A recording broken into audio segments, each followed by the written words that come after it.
did you first grow curious about the paranormal? Dare you dig deeper? You are listening to House of Asher.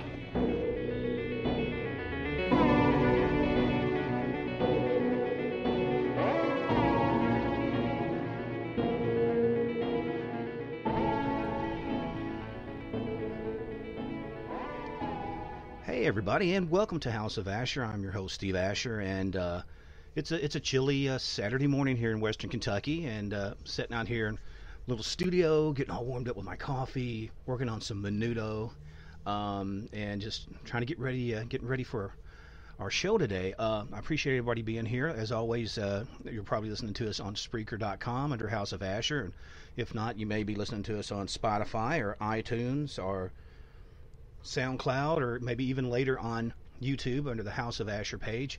And I bid you welcome. And always make sure to please go to stevieasher.com. That's my main page, which focuses on the radio show and the writing and all the other wackadoo stuff that I like to get off into. And not so much speaking of wackadoo, but that's my idea of a segue. Speaking of wackadoo, I probably shouldn't hand it out like that, but that's what I do. Speaking of, let's say, the curious and the interesting, and sometimes the macabre, we're fixing to have a very interesting gentleman to speak with you, and I will tell you more just after this commercial break.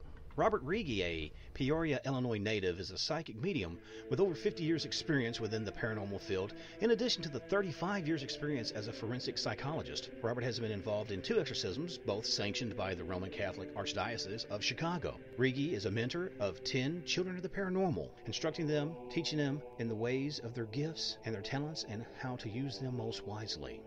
Robert volunteers at a hospice, ministering to the children and their families, seeing to their needs. He assists these young children in their transition from this earthly dimension to the heavenly dimension. Mr. Riggi's mantra is, we are all spiritual beings in a physical body. Robert Riggi talks to the children about the angels that are always around them in times of need. All of the services he does are always free of charge. Robert is available for both public and private events. He has given many readings in person as well as over the telephone. Mr. Riggi has been on many podcasts, such as House of Asher, Trapper John Touched by Heaven, as well as several programs in the United Kingdom.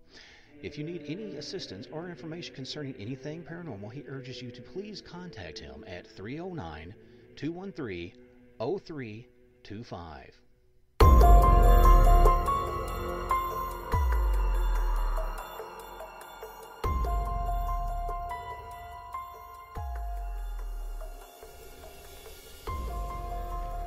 And we are back. Hey everybody, I want to introduce Josef Benson. And this guy, man, he is all over the place. He's actually a very gentleman. I give a really quick little bio here. Josef Benson is an associate professor of literature and languages at the University of Wisconsin-Parkside, where he hosts many courses. He is also author of several books and is now working, as I understand, on a novel about the infamous serial killer Jeffrey Dahmer. I really want to get into this. I really want to get to the meat of the subject. I'm sure you've never heard that one before. So welcome to the show, Joseph. Hey, Steve. Nice to be here, man. Absolutely, man. So how does an academic get into sort of the subject like Dahmer, or was that something that was always there, kind of as sort of a dark passenger? Yeah, it's kind of a long story. My first gig out of grad school was as a senior lecturer at Ohio State University, and I taught there for a year. And while I was there, somebody told me that Jeffrey Dahmer had gone there for a quarter. They had the quarter systems at the time, and I just kind of got curious about him going to school there, and so I picked up Brian Masters' The Shrine of Jeffrey Dahmer. This was back in 2012, and I read that. Also, the dorm that Dahmer stayed in is still at Ohio State, and when I read Brian Masters' book and found out that many of Dahmer's victims were non-white, and also that Dahmer was gay, and a lot of his victims may or may not have been gay themselves. This got me really interested because my background, my PhD has a lot to do with gender theory and queer theory.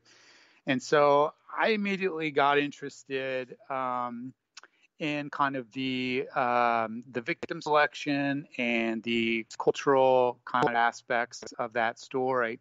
But it wasn't, it was only kind of in passing that I thought, wow, that's interesting. I didn't know that. But then a year later, I got a job at UW Parkside, and I moved to Milwaukee, and I got a place in Walker's Point, and later found out, that the very street that I live on was the primary hunting grounds of Dahmer. And so I'm not much of a fatalist, but at that point, I was just like, wow, I think I need to do something about, write something about this. And so I sort of whipped up a proposal last year. Some things that I wanted to explore, namely the sort of cultural background behind these crimes. And I sent it to a couple of different acquisition editors and got a lot of interest and feedback. And lo and behold, University Press of Kentucky offered me an advance contract. So I've just been doing some pretty heavy research for, about 6 months or so now, and the book is due January 31st, 2021. So that's kind of the quick and dirty story behind me writing this book. Well, something I've noticed, especially when you have guys like Dahmer or Jack the Ripper and things like that, they have such a large body count because, like I said, they would kind of prey on sections of society that, sort of the middle class or whatever kind of looked down on, or, almost looked at it like, well, they're doing us a service. They're getting these, these hookers or these gay folks or whatever off the street and whatever. That's, have people spouting out about God's will and whatnot. And, which is, for me, is interesting and as scary as the actual tool. The murderer going out there, that there's a certain segment of society that's urging them on, like, yeah, man, cool, hand to God and all that kind of stuff. Yeah, I mean, so I've been doing a lot of reading about serial killer etiology and causation and things like that. I actually thought that I could maybe avoid that, but a couple of reviewers saw my proposal and were basically like, you need to acquaint yourself with a lot of the scholarship having to do specifically with serial killers so that you can compare Dahmer contradistinctively to other serial killers. So I wasn't able to avoid getting into the real nuts and bolts of other serial killers, but definitely victimology has a lot to do with a certain type of serial killer called a mission serial killer, who essentially targets groups, for exactly what you mentioned, because they feel somehow that they're doing the world a favor by getting rid of these folks. And I think that this is a big reason behind a lot of the victimology of women, as well as played a huge role and Dahmer's victim selection. And one thing that I do with Dahmer, and something that I saw right away, I've done a lot of research and writing about slavery, and I saw a lot of his sort of signatures being very similar to what went on with regard to lynchings in terms of dismemberment, even cannibalism, trophies, things like that. So I was very interested early on in situating Dahmer's crimes within a sort of long history of what I call white libidinal investment in black bodies, which is the sexualization of black bodies, particularly male bodies, that stretches all the way back to slavery and Reconstruction and the myth of the black rapist. And very much that would then suggest that that his victim selection had a lot to do with the already dehumanized black body. And that's a somewhat controversial point of view because, of course, Dahmer claimed that race didn't have anything to do with it. His father claimed that race didn't have anything to do with it. But to me, first of all, it's uncommon for serial killers to kill intraracially. So that's very uncommon to begin with. And to suggest, that race had nothing to do with it, to me is preposterous. I think that race had a lot to do not only with victim selection, but also with the fact that he sort of was able to do this for a fairly long period of time without alerting Milwaukee PD. Right, and that's, again, I think people sort of pull back with the current culture, and it's so hard not to offend somebody, even if you don't mean to. And I'm not saying that you can't be ignorant and accidentally hurt someone's feelings, or take something into a context that you did not even mean it, and that's how it's perceived. So, I mean, it's but definitely, I would say it would have to have played a huge element. I'm thinking there's a huge reason that he went to an area that maybe, he could kind of come and go, that, maybe there was more people in sort of more destitute situations, people, like you said, anytime you kind of go to what more or less like a red light district, it's like that. I'm not sure if you're very familiar with like Evansville, Indiana. I don't know if you've ever been in that area, but they had like a huge red light district. I drive through Indiana quite a bit, but go ahead. Okay. Well, I had an older brother who lived up there. I think it was 2nd Street. Go ahead. Sorry. I'm sorry. And he lived up there on 2nd Street, and I would go up there and stay with him some during the summertime. And the reason I'll explain why I'm telling you this. And a lot of times I would go sit down on the front stoop, and there was these ladies that was always walking up and down. Sometimes these guys walking down, and they would catch a car, catch whatever. And I was like, oh no, I guess this is where people pick up people and give them rides to work. I was a kid, and and looking at hindsight, here are all these people. Anybody could have been grabbed. Any of these people that got into a car could have been a victim of somebody, and I'm sure some were. Which also tells you how people are conditioned who live in those situations, that's perfectly normal. That's their normal because of the way that they are raised up into a situation, the sort of things they are exposed to. Just very much as, say, a person who's been abused their life maybe become an abuser themselves. And when you have something on the outside like a Dahmer or some sort of alpha predator, they take advantage of that. Yeah, I mean, I think that there's a big distinction, and a couple of reviewers that reviewed my proposal commented on this. I don't think that the sort of our racist culture produced Dahmer as a serial killer. I think that he probably would have been a serial killer regardless. But I think it certainly informed his victim selection, and like I said, aided in his ability to basically, target these communities with impunity for a fairly long period of time. Now, his living in this particular area of Milwaukee, I don't necessarily think that he moved there specifically in order to target the black community. I think that he moved there because it was cheap, and it was also close to his where he worked at the Ambrosia chocolate factory. But I think that soon after that, when he had his when he sort of had the freedom to kind of choose his victims, within Walker's Point and a lot of those gay bars, that he, that informed his victim selection. So I'm not so sure that he had it in mind the whole time. That this was his ideal person. His first two victims were white, but as I've learned in studying serial killers, that they eventually sort of perfect they sort of perfect their process, right? It's a process. They're kind of disorganized at first. They're really not very good at it, but eventually they get better at it.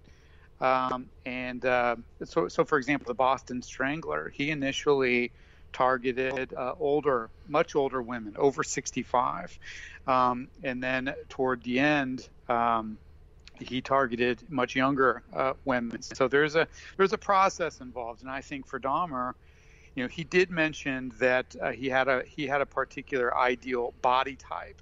And for me, that this is synonymous essentially with the idea that his ideal body type was in fact a black male, which again I think is informed by our sort of cultural history and the sexualization and the dehumanization of black men. So. Yeah, I mean, Walker's point now is I don't know how much it's changed over the years. That's something that I need to focus on with my research, particularly the history of the LGBTQ community here in Milwaukee. And there's some great sources for that. So I that's something that I'm very curious about, which is that how I'm looking out my window right now at the very street where all these bars are. Many of them are still here under different names, but how the area has sort of changed demographically, I think is important for me to kind of parse.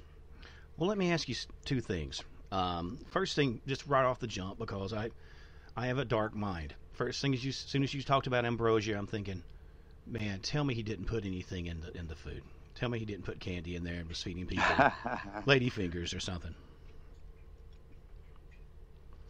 Well, so he definitely brought body parts to work at Ambrosia, specifically a head that he kept in his locker. That has been sourced several times. I've never heard anything about him putting anything in the food or anything like that. Now, his neighbors did mention going over to his house and him, one lady I saw in an interview said that she had gone over to his house and he had made her a sandwich, and, the imagination can wander there. But I've never read any evidence that he put anything in the chocolate, but, it wouldn't surprise me. I mean that he certainly had the head of a victim in his locker at work.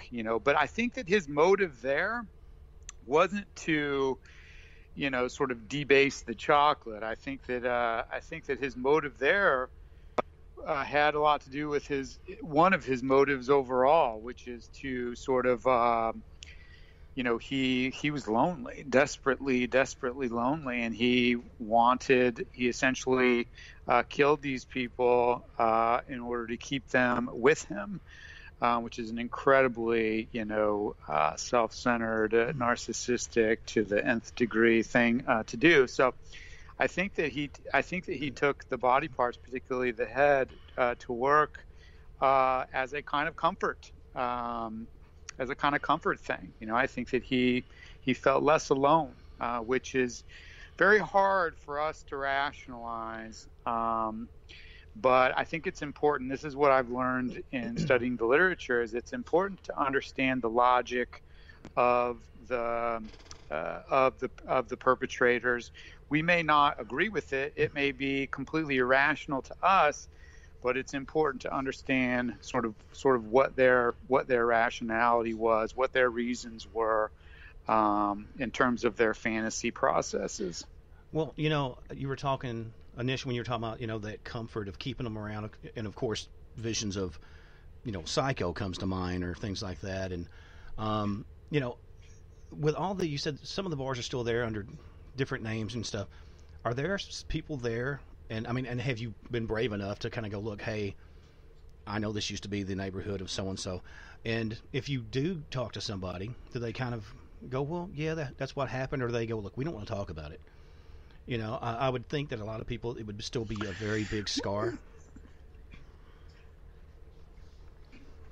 Oh yeah, definitely. And this is something that that I have to be very delicate with. Our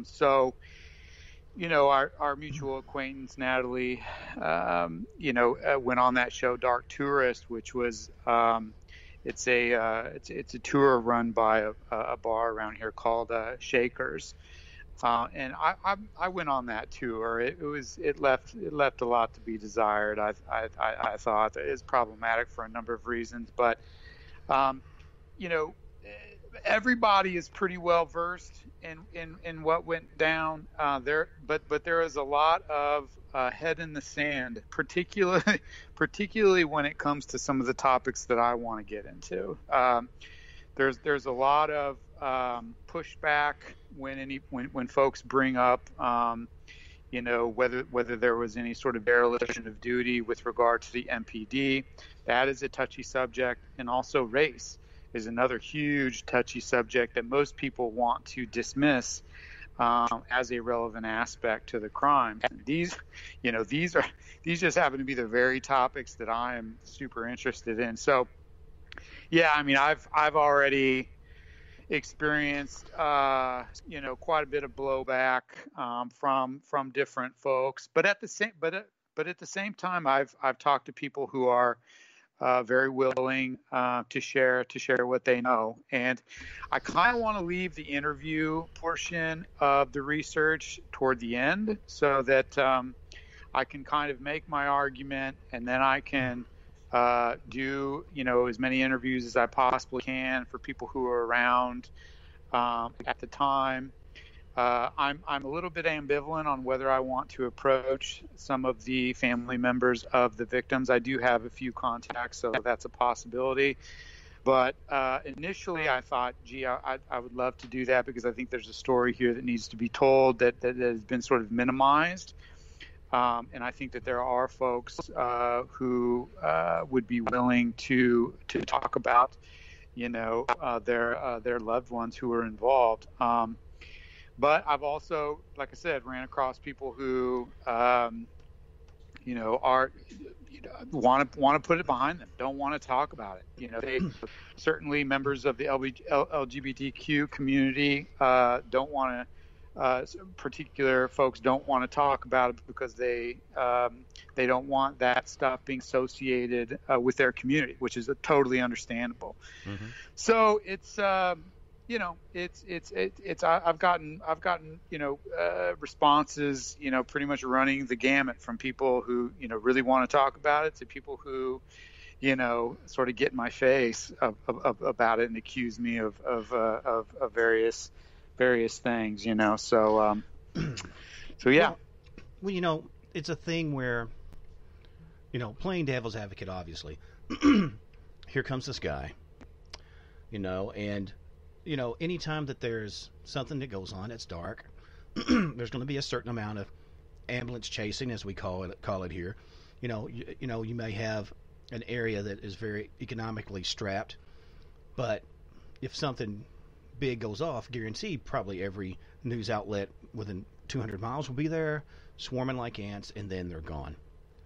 And so, it's a community that's been used to being used and flipped and, being, used for whatever means and whatever nefarious plots that people have, or just for their own gains, and usually leaving very little behind. I know, in regards, if I was writing something about it, which I have no plans on, because like I said, this is your baby. My thing is, I would probably focus more on the humanity behind the victims, because that's what most people know. They'll see a mugshot, or not a mugshot, maybe a school picture of one of the people, or one of the god-awful crime scene photos, and that's kind of all they know. Young male, homosexual, brutalized, decapitated. That's it. But, what's the human side? Where's the soul to it? The crime is Dahmer. That's him, and that's the picture that he painted with their bodies. And I would say if I was a parent and a person was maybe handing it to me like that in more of a lifting up the victim way, you know. And like I said, and a lot of it, they're just going to have to see you're not a piece of crap, you know. And sometimes that takes time. Yeah, definitely. I mean, I think the fact that it's an academic press and not a commercial press, who, you know, that I'm writing it for, you know, so nobody makes any money off from an academic press. So that's certainly not my motive. I already have tenure, so, you know, I'm not doing it to get tenure. You know, for me, the importance is, and you know, this serial killers is not necessarily something that I've been into for a really long time, and so I have a book coming out this year, which is about American comics and graphic novels in relation to whiteness, and you know, I listened to your podcast with Natalie, and so I know that you're into comics as well, but that's another situation where I was not a huge sort of comics fan my whole life, but once I read a couple different comics like Watchmen, and Mouse, yeah, I got real into it, and I saw, you know, some real opportunities to discuss some really culturally relevant and important stuff that nobody has done. You know, nobody at the time, still nobody has written about how white supremacy is sort of codified within comics, in particular the superhero genre, but also some other genres of comics like Westerns and things like that. Anyway, I bring that up because the same thing kind of happened with serial killers. Is, you know, I started thinking about Dahmer within the context of racism, homophobia, things like that, which led me to read about other serial killers. And to me, you know, the victim selection here reflects our sort of the baser impulses of our culture. And these are not easy conversations to have. This is not the sort of easy way to talk about Dahmer's killings. This isn't why Dahmer has several websites devoted to him where, you know, there are what appear to be gushing fans. Right. But for me, this is the important part of it, right? What role did the history of segregation in Milwaukee? There's a robust history of civil rights activism in Milwaukee, going way back over 100 years. Right. And you know, Milwaukee is often cited as the most segregated city in the U.S.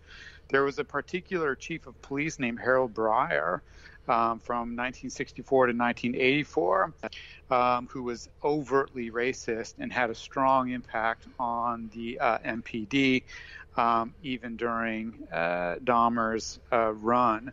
So what role did that play in these crimes? What role did the fact that the AIDS epidemic was nearly at its peak at that time, when there was, a terrible dehumanizing fear of the gay communities? What role did that play?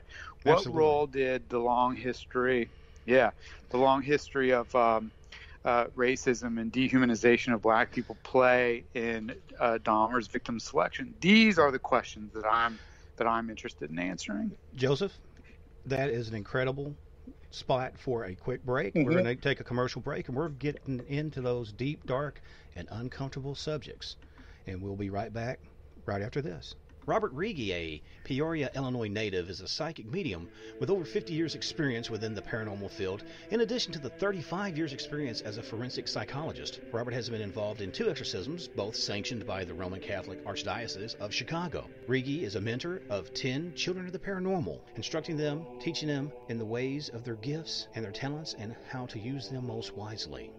Robert volunteers at a hospice, ministering to the children and their families, seeing to their needs. He assists these young children in their transition from this earthly dimension to the heavenly dimension. Mr. Rigi's mantra is, we are all spiritual beings in a physical body. Robert Rigi talks to the children about the angels that are always around them in times of need. All of the services he does are always free of charge. Robert is available for both public and private events. He has given many readings in person as well as over the telephone.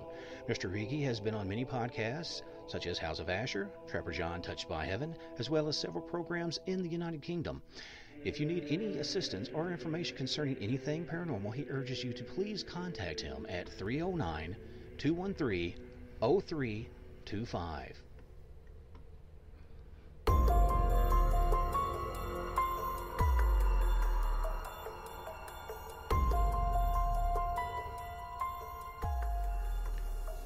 And we're back, everybody. All right, we're going to get weird. We're going to talk about some very spooky and uncomfortable and kind of telling stuff. But you know, sometimes you have to irrigate the wound to heal it up. So, Josef Benson, my good man, we were talking about comics, and you know, one of the things that I'd noticed, which struck me as kind of funny, but I guess it's sort of taken back the night when I believe was it the Schumer brothers who did Superman, and they wanted this sort of idealistic, you know, the ideal human, and you know, he was very big, kind of robust and stuff, which is so funny because it was sort of kind of what like Hitler was trying to do too, but it was like in an opposite way, and the colors that they used, you know, for the uniforms and all this stuff, it's interesting. But even though it was like not that, there was elements of that in it. So let's talk a little bit about that. Which comic are you referring to? I missed that first part. Oh, I'm sorry. Well, I was actually talking about how when Superman was made, you know, they did use the whole powerful kind of almost Aryan idea, you know, the Superman, literally, you know, Hitler talk about, you know, the Superman, you know, and it's very interesting because, like you said, that, you know, the very dominant, super masculine, you know, type of character. And like I said, of course, the Westerns, even stuff like Star Trek, which I loved, you know, it's, I think Gene Roddenberry was told, you know, they wanted something like a wagon train, so he kind of gave them Wagon Train to the Stars, you know, so there always has to be a fist fight, and, you know, here comes Kirk, and he's sexing up all these green girls and stuff, and there was always that kind of Mad Men element in space to it, and it's, I don't know, I'd like to say it's kind of went away, but it hasn't really. It's always there. There's always that hero kind of avatar and everything, you know. So what's your take on it? Yeah, I mean, so the very early superheroes, including Superman, Captain America, I think very much reflected our kind of white supremacist culture. Oddly enough, or ironically, you know, Superman was himself an immigrant. He was an alien, you know, but he so thoroughly assimilated within the culture that he eventually became a sort of paragon of white heteromasculinity, which is interesting in and of itself. And then if you take somebody like Captain America, who I think is a really good example of white privilege, who was essentially given a serum, the super soldier serum, as a kind of trial, and became Captain America.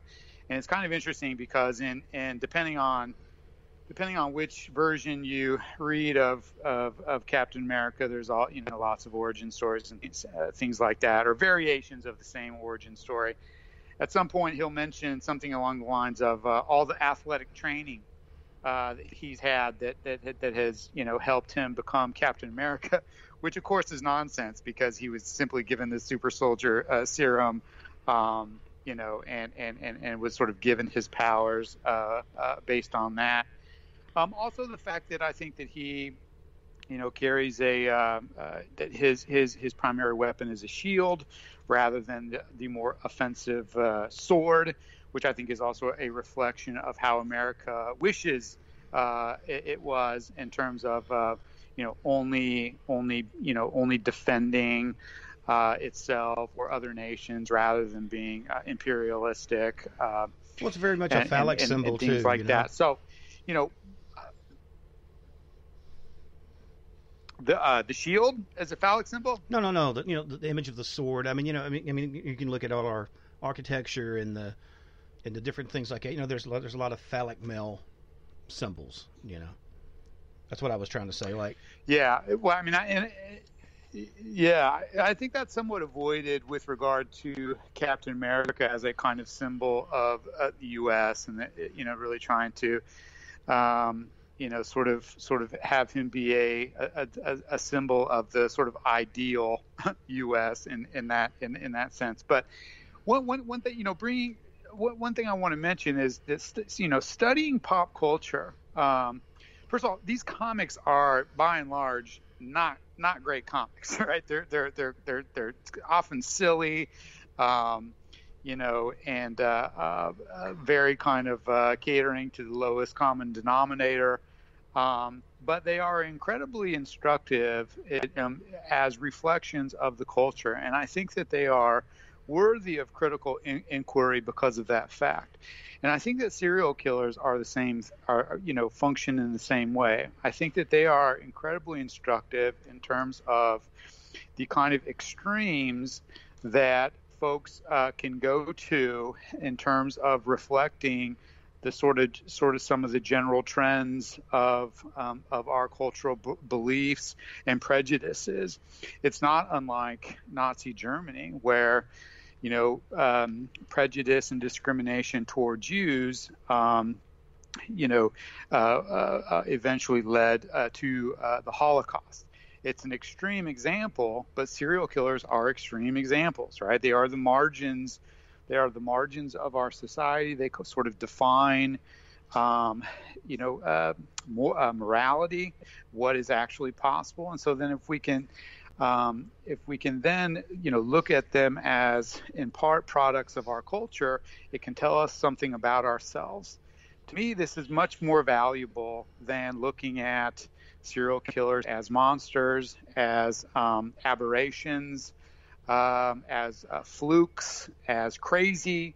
That to me is not super helpful, as it's not helpful thinking of Nazis as completely divorced from regular people, which many of them were.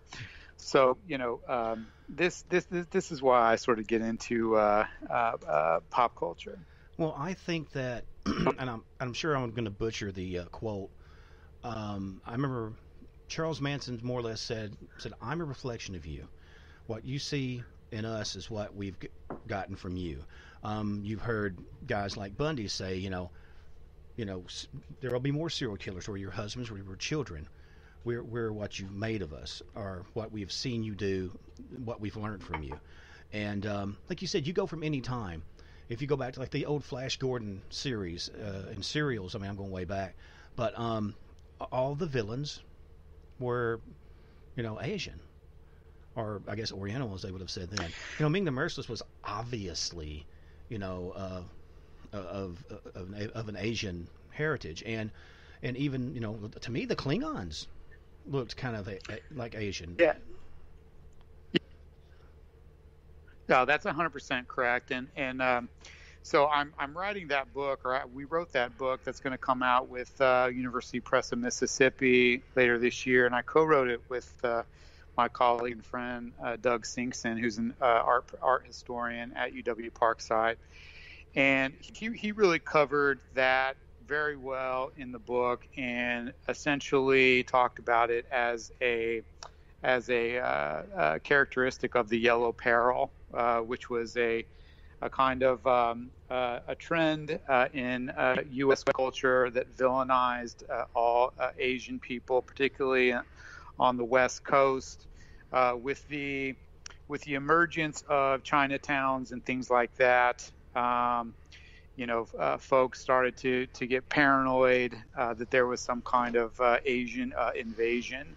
And so this sort of Yellow Peril trope figured into comics in a huge way, right? Yeah, that's exactly correct. Well, it's so well, it's not funny. I mean, funny, not funny, haha, obviously. But as I'd mentioned, Star Trek. You could probably tell I'm a fan because I've made about 3 references at this point. But Mr.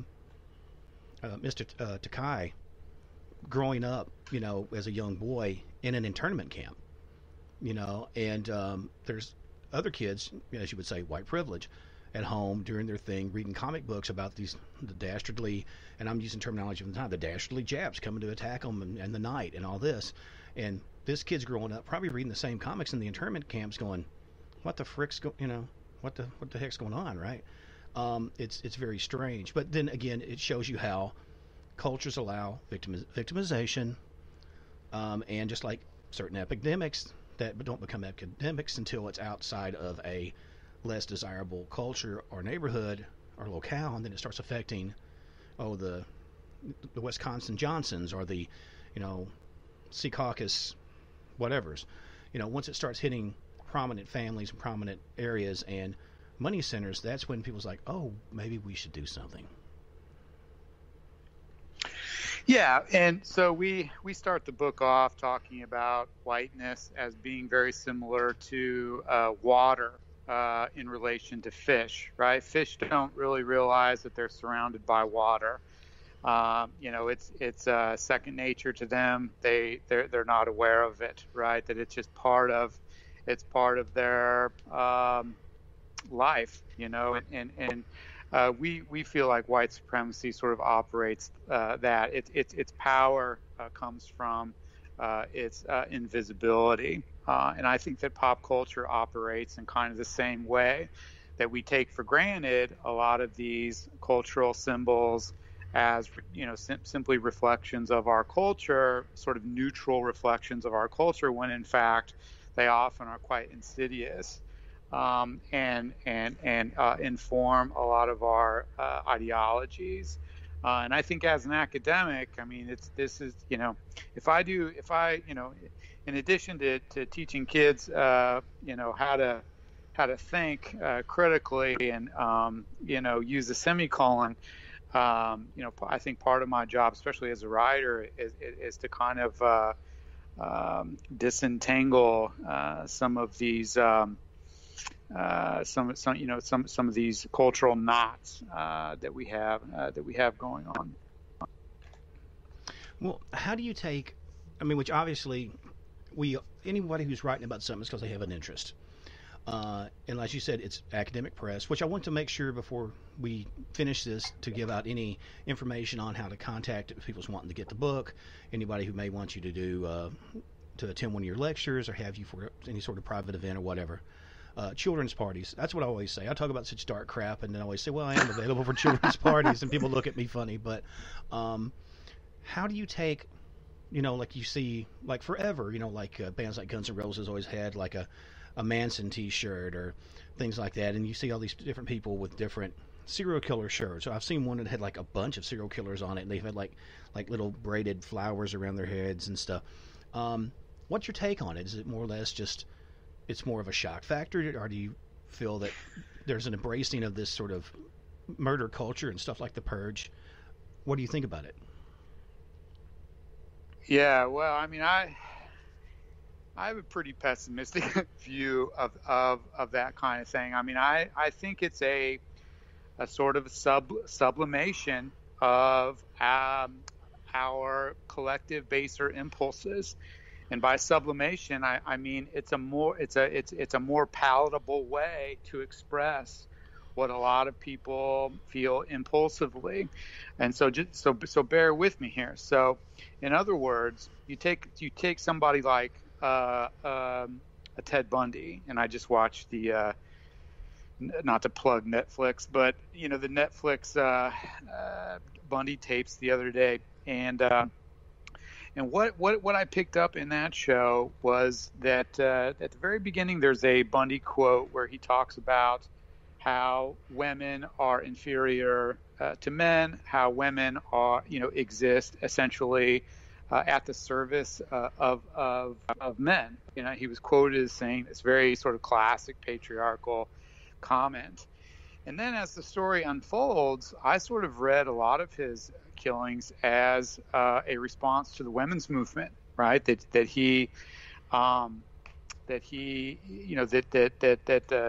women's liberation and women having more agency really caused him to be very hostile. And so a lot of these murders were a sort of response to that, a sort of suppression of the women's movement. Dahmer, if you take Dahmer and the fact that he targeted primarily non-white victims, he was a fact was that people wrote him in prison thanking him for it, for doing this sort of service. So I really think that some of this almost deification of serial killers is a kind of sublimation of the kind of baser impulses of U.S. people in the U.S. That they somehow are unconsciously expressing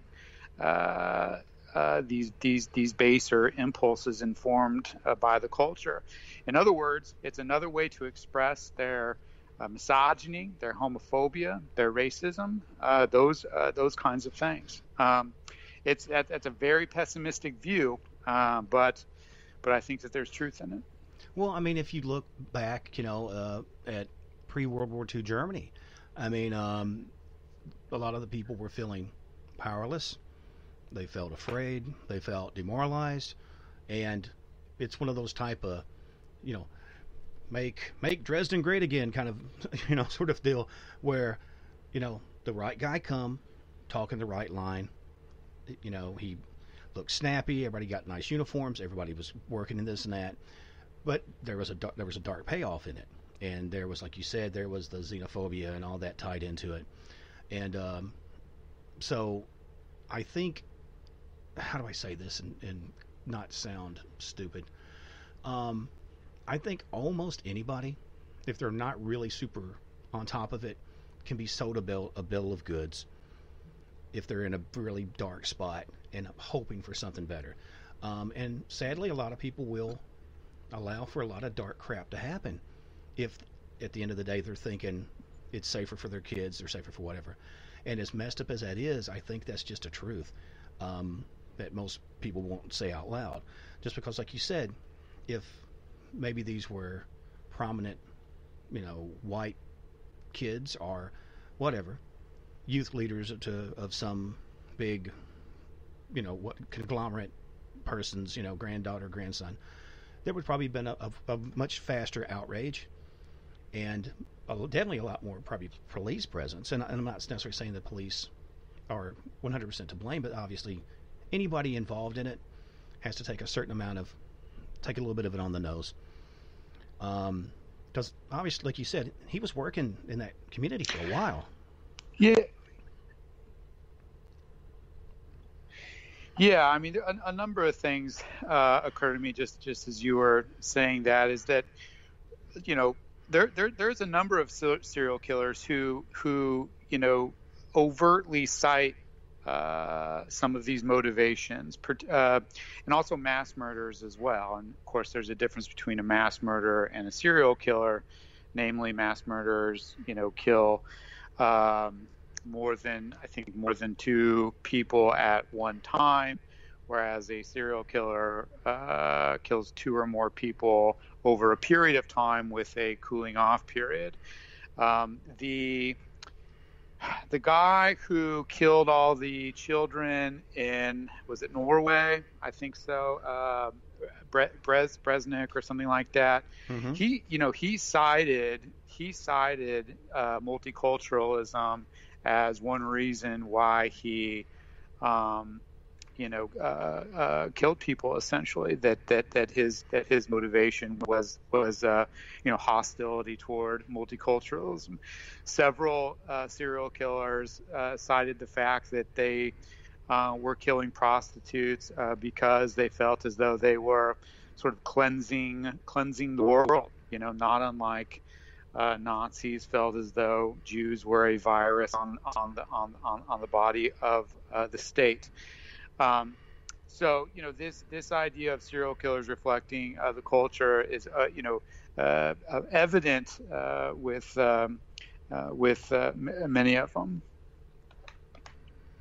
Well, and I think you're going to find everyone's going to try to rationalize, justify their crime. That's the whole "devil made me do it" quality of it, and obviously there's components, and there's different. Rock slide doesn't happen just because of the weight of one rock. It's all the rocks and different things that's affecting the rocks behind it. But I think in the end, obviously, we are all accountable for our choices. I don't know how you grew up. I mean, like I said, I kind of grew up in an economically depressed area, poor family. I could be out cracking heads and doing this and that, but I don't. Luckily, I got out of a cycle of different stuff like that, and away from bad elements of people and stuff, and found a better way. And a lot of it comes down to, education first of all, compassion for other people who aren't like you, and the willingness to explore other cultures. While of course obviously honoring your own. There's everybody should honor their own culture, but there's a myriad of different experiences. Thank God I was lucky enough to meet a lot of people from different cultures early on, and lucky enough to travel some places in the world and stuff, and people are so different, but yet they're the same, and their cores are generally the same. And unless you are completely have a mantra where you are so blinded by hate, racism, sexism, all that, whatever ism, take your pick, you are not going to be able not to grow. Just like I years ago I played in punk bands, and I was the king of 3 chords, man. I had it. But the more you practice and the more you gig and the more you play, the more you experience stuff, you're gonna grow.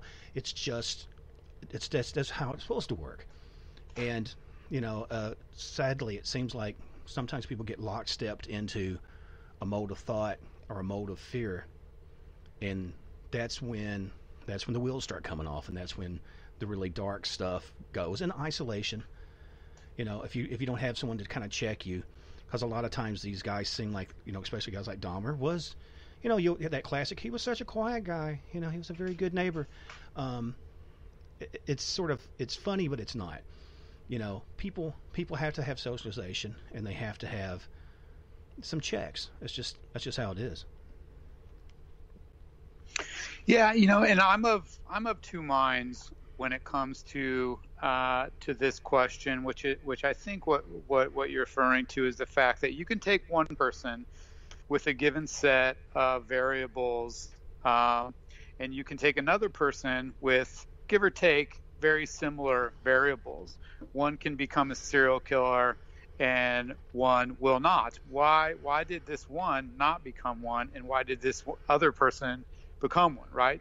Just as you said, very complex, has a lot to do with psychology. And I think that psychology, the psychology of the individual serial killer has gotten the most play in terms of etiologies, in terms of causation.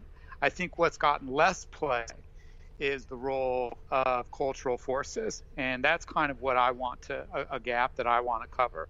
A fellow by the name of Leighton wrote a book called Hunting Humans, and he got a lot, into the sort of cultural forces behind that.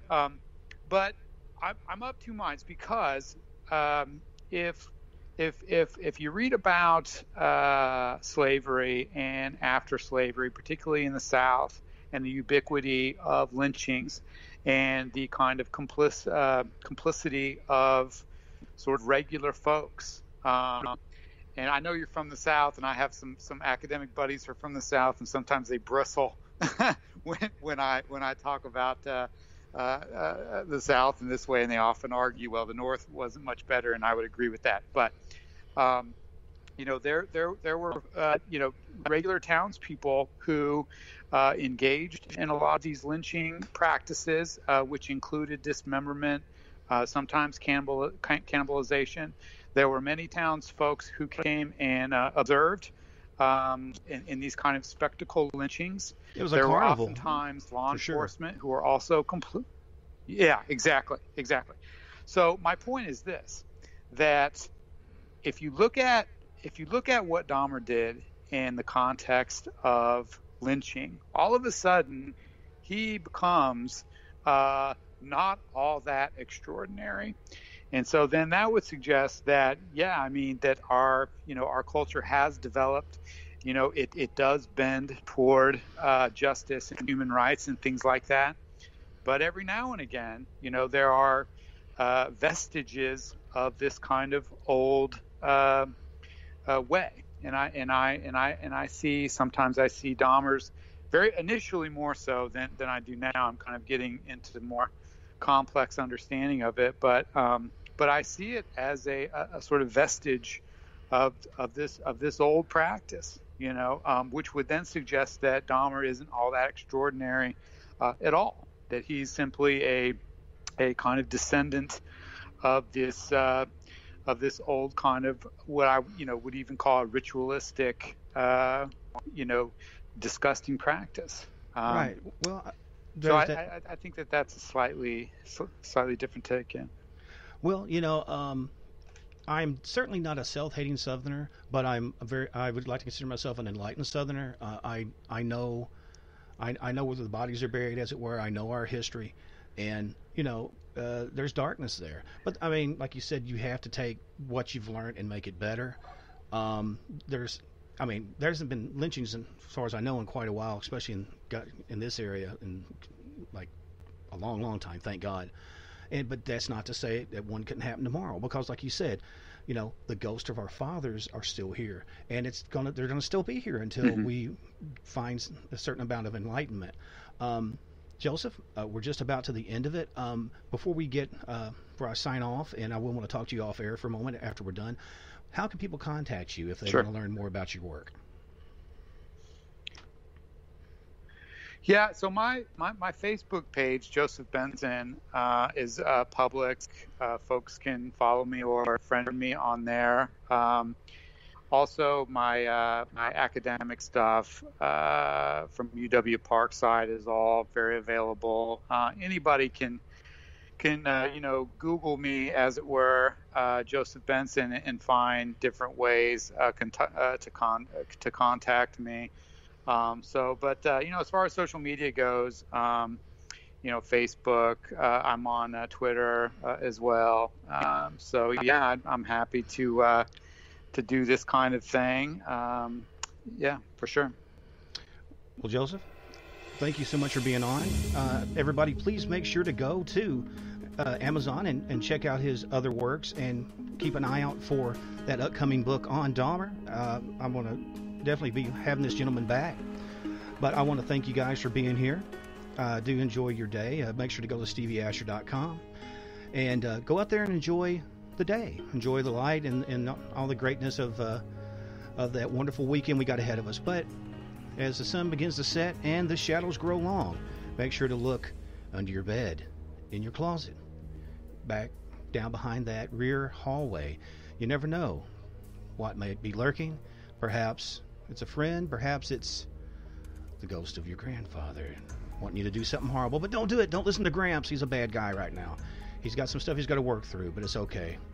But do go out and don't be afraid to experience some things, and even if it scares you a little bit, there's knowledge and growth in fear sometimes if you take it in the right way. So until next time, everybody, take care, and we will talk again.